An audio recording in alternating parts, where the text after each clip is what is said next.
नमस्कार दोस्तों, आप हैं द साइलेंट जोन पर। मैं परमिता स्वागत करती हूँ आपका। आज हम सुनने जा रहे हैं मुंशी प्रेमचंद जी की एक और बेहतरीन रचना परीक्षा।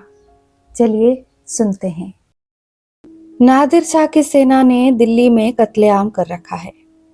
गलियों में खून की नदियां बह रही है। चारों तरफ हाहाकार मचा हुआ है।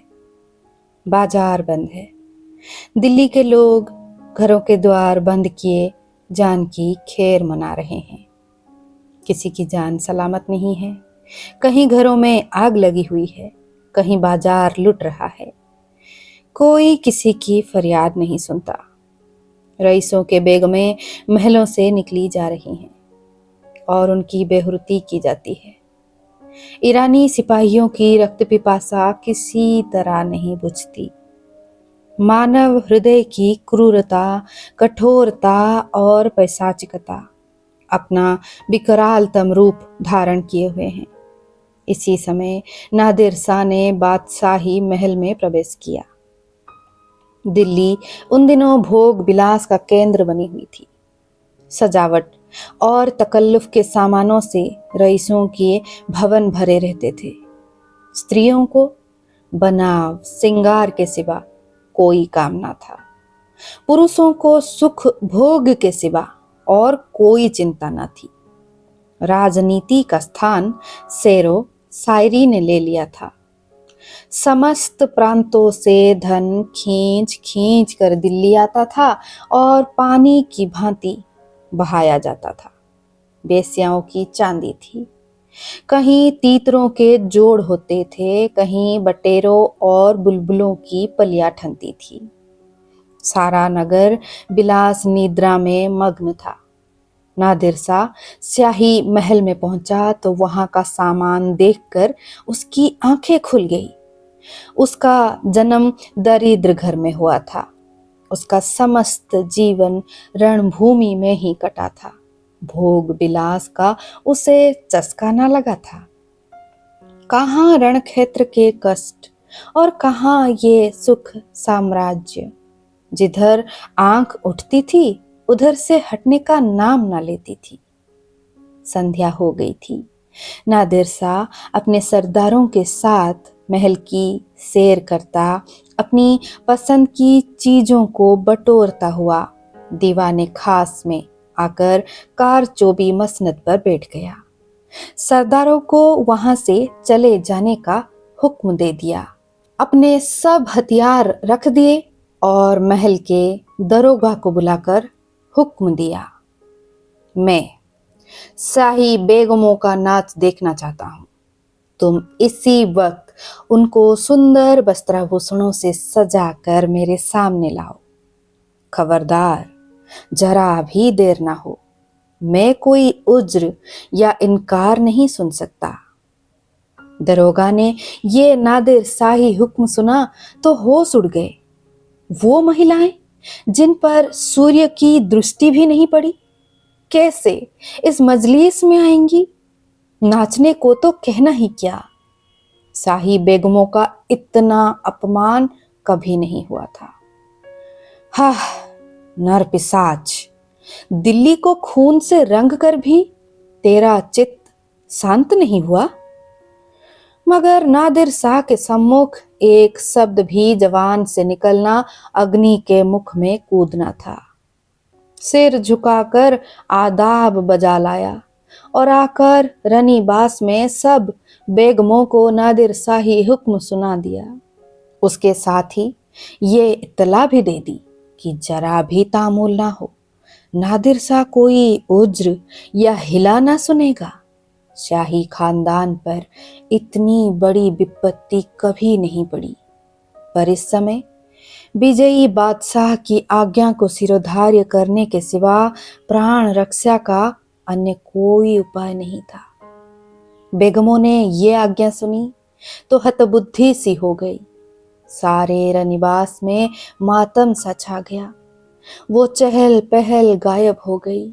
सैकड़ों हृदय ने इस सहायता याचक लोचनों से देखा। किसी ने खुदा और रसूल का सुमिरन किया, पर ऐसी एक महिला भी न थी जिसकी निगाह कटार या तलवार की तरफ गई हो। यद्यपि इनमें कितनी ही बेगमों की नसों में राजपुतनियों का रक्त प्रवाहित हो रहा था, पर इंद्रिय लिप्सा ने जौहर की पुरानी आग ठंडी कर दी थी। सुख भोग की लालसा आत्मसम्मान का सर्वनाश कर देती है। आपस में सलाह करके मर्यादा की रक्षा का कोई उपाय सोचने की मोहलत न थी। एक एक पल भाग्य का निर्णय कर रहा था, हताशा का निर्णय कर रहा था। हताश होकर सभी लड़नाओं ने पापी के सम्मुख जाने का निश्चय किया। आंखों से आंसू जारी थे, अश्रु सिंचित नेत्रों में सुरमा लगाए जा रहे थे और शोक व्यथित हृदयों पर सुगंध का लेप किया जा रहा था। कोई केस गूंथती थी, कोई मांगों में मोतियां पिरोती थी। एक भी ऐसे पक्के इरादे की स्त्री न थी जो ईश्वर पर अथवा अपनी टेक पर इस आज्ञा का उल्लंघन करने का साहस कर सके। एक घंटा भी न गुजरने पाया था कि बेगमात पूरे के पूरे आभूषणों से जगमगाती अपने मुख की कांति से बेले और गुलाब की कलियों को लज्जाती, सुगंध की लपटें उड़ाती, छम छम करती हुई दीवाने खास में आकर नादिर शाह के सामने खड़ी हो गई। नादिर शाह ने एक बार कंखियों से परियों के इस दल को देखा और तब मसनद की टेक लगाकर लेट गया। अपनी तलवार और कटार सामने रख दी। एक क्षण में उसकी आंखें झपकने लगी। उसने एक अंगड़ाई ली और करवट बदल ली। जरा देर में उसके खर्राटों की आवाजें सुनाई देने लगी। ऐसा जान पड़ा कि गहरी निद्रा में मग्न हो गया है। आधा घंटे तक वो सोता रहा और बेगमें ज्यों के त्यों सिर नीचा किए दीवार के चित्रों की भांति खड़ी रहीं। उनमें दो एक महिलाएं जो ढीठ थी, घूंघट की ओट से नादिर शाह को देख भी रही थी और आपस में दवी जवान में कानाफूसी कर रही थी। कैसा भयंकर स्वरूप है, कितनी रणोन्मत्त आंखें हैं, कितना भारी शरीर है, आदमी काहे को है, देव है। सहसा नादिर शाह की आंखें खुल गई। परियों का दल पूर्ववत खड़ा था। उसे जागते देखकर बेगमों ने सिर नीचे कर लिया और अंग समेटकर भेड़ों की भांति एक दूसरे से मिल गई। सबके दिल धड़क रहे थे कि अब ये जालिम नाचने गाने को कहेगा, तब कैसे होगा। खुदा इस जालिम से समझे, मगर नाचा तो ना जाएगा, चाहे जान ही क्यों ना जाए। इससे ज्यादा जिल्लत अब न सही जाएगी। सहसा नादिर शाह कठोर शब्दों में बोला, ए खुदा की बंदियों, मैंने तुम्हारा इम्तिहान लेने के लिए बुलाया था और अफसोस के साथ कहना पड़ता है कि तुम्हारी निस्बत मेरा जो गुमान था वो हर्फ व हर्फ सच निकला। जब किसी कौम की औरतों में गैरत नहीं रहती तो वो कौम मुर्दा हो जाती है।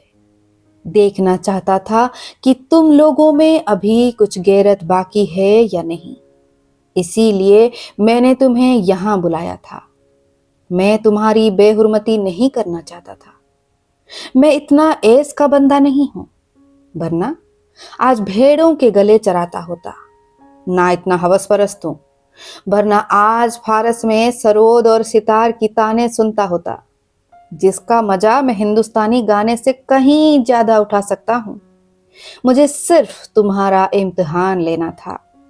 मुझे ये देखकर सच्चा मलाल हो रहा है कि तुम में गैरत का जौहर बाकी ना रहा। क्या ये मुमकिन ना था कि तुम मेरे हुक्म को पैरों के तले कुचल देती? जब तुम यहां आ गई तो मैंने तुम्हें एक और मौका दिया। मैंने नींद का बहाना किया। क्या ये मुमकिन ना था कि तुम में से कोई खुदा की बंदी इस कटार को उठाकर मेरे जिगर में चुभा देती?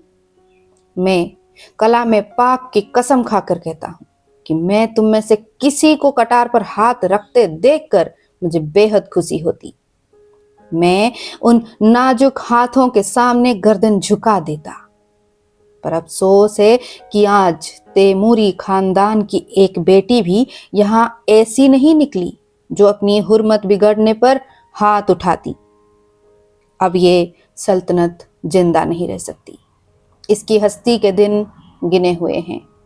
इसका निशान बहुत जल्द दुनिया से मिट जाएगा। तुम लोग जाओ, और हां, हो सके तो अब भी सल्तनत को बचाओ, वरना इसी तरह हवस की गुलामी करते हुए दुनिया से रुखसत हो जाओगी। कहानी समाप्त हुई। आप सुन रहे थे द साइलेंट जोन। कहानी का नाम है परीक्षा। फिर मिलेंगे एक और नई कहानी के साथ। विदाई लेती हूँ। जय जगन्नाथ।